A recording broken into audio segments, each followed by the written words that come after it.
Assalamualaikum warahmatullahi wabarakatuh. Selamat pagi anak-anak kelas 6. Pelajaran kita pada hari ini yaitu tentang zakat. Akan kita pelajari pada hari ini pengertian, proses, hukum, dan bidang-bidang zakat.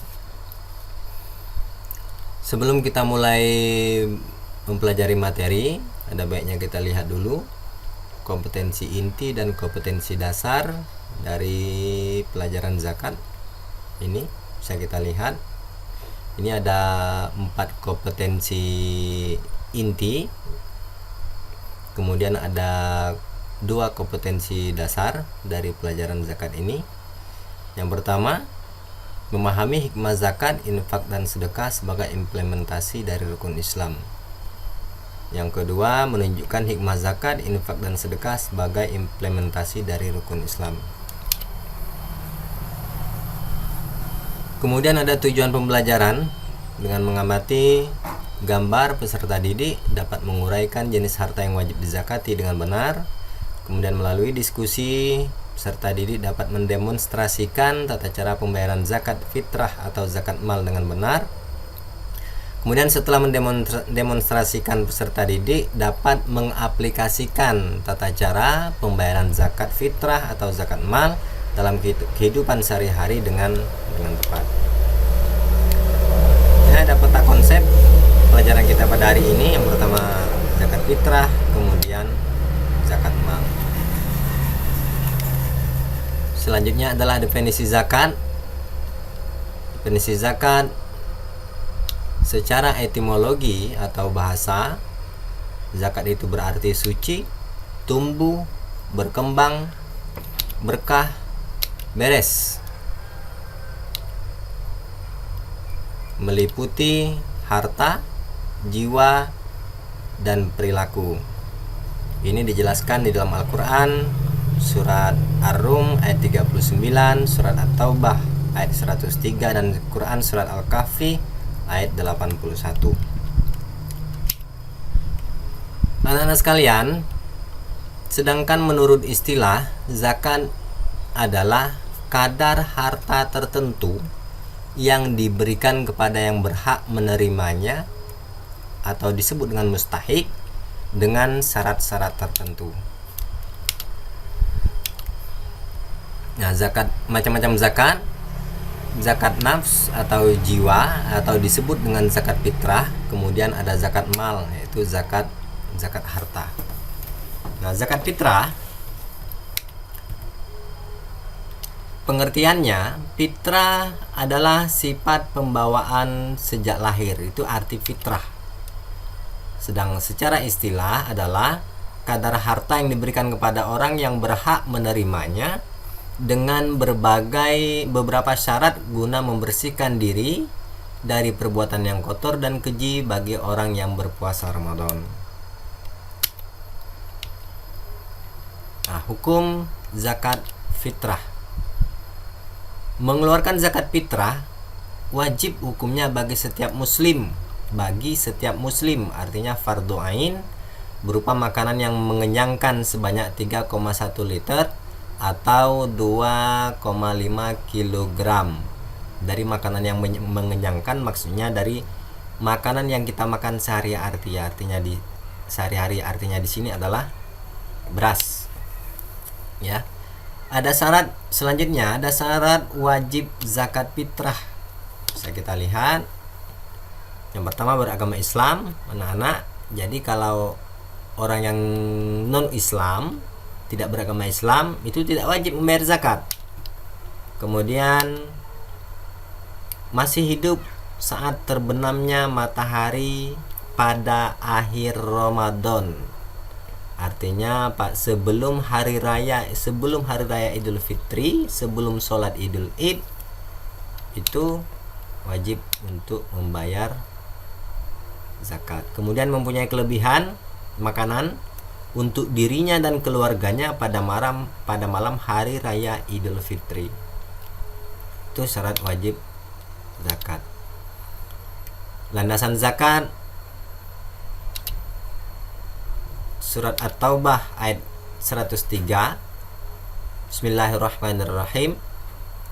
khudh min amwalihim shadaqatan tutahhiruhum wa tuzakkihim biha wa shalli 'alaihim inna sholataka sakanul lahum wallahu sami'un alim. Ambillah zakat dari sebagian harta mereka, dengan zakat itu kamu membersihkan dan mensucikan mereka, dan untuk mereka sesungguhnya doa kamu itu menjadi ketentraman jiwa bagi mereka, dan Allah Maha mendengar lagi Maha mengetahui. At-Taubah ayat 103.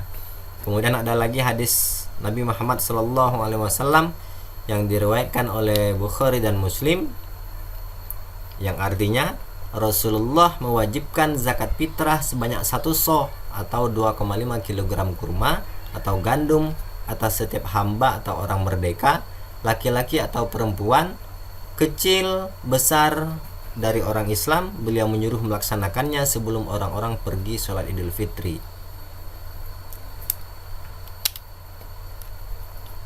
Nah, zakat fitrah di bulan Ramadan. Pembayaran zakat fitrah biasanya pada akhir Ramadan. Ada 3 waktu pembayaran fitrah, bisa pada awal atau pertengahan bulan Ramadan, kemudian pada akhir bulan Ramadan, atau pagi hari sebelum mengerjakan sholat Id. Namun di negara kita di Indonesia khususnya biasanya pembagian zakat kepada para mustahik itu 1 atau 2 hari sebelum hari raya Idul Fitri. Artinya pembayaran zakat itu diusahakan sebelum pembagiannya.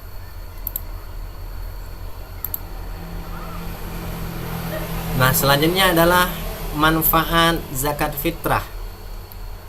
Ada 5 manfaat zakat fitrah. Yang pertama, membuat gembira orang yang lemah dan tidak mampu pada saat hari raya. Kemudian, membersihkan diri dari sikap egois. Yang ketiga, mengungkapkan rasa syukur kepada Allah atas nikmat yang telah diberikan. Yang keempat, mencegah orang-orang miskin melakukan kejahatan. Yang kelima, hubungan kasih sayang antara pemberi dan penerima zakat akan terjalin. Maka dari itu, sebagai umat Islam, maka kita jangan lupa untuk membayar zakat. Yang kedua adalah zakat mal. Zakat mal sudah kita ketahui tadi, pengertiannya adalah zakat harta. Istilah yang berkaitan dengan zakat mal ini ada yang pertama, nisab adalah batas minimal harta yang wajib dikeluarkan zakatnya. Yang kedua, haul adalah batas minimal harta dari segi waktu telah mencapai 1 tahun. Yang ketiga, mustahik, yaitu orang-orang yang berhak menerima zakat. Yang keempat, muzaki, orang yang wajib mengeluarkan zakat. Nah, jadi anak-anak mau menjadi mustahik atau muzaki? Kalau mau menjadi mustahik, artinya anak-anak menjadi orang-orang yang berhak menerima zakat. Kalau mau menjadi muzaki, adalah orang-orang yang wajib mengeluarkan zakat, artinya orang-orang yang memiliki kemampuan. Jadi sebaiknya kita menjadi orang yang muzaki.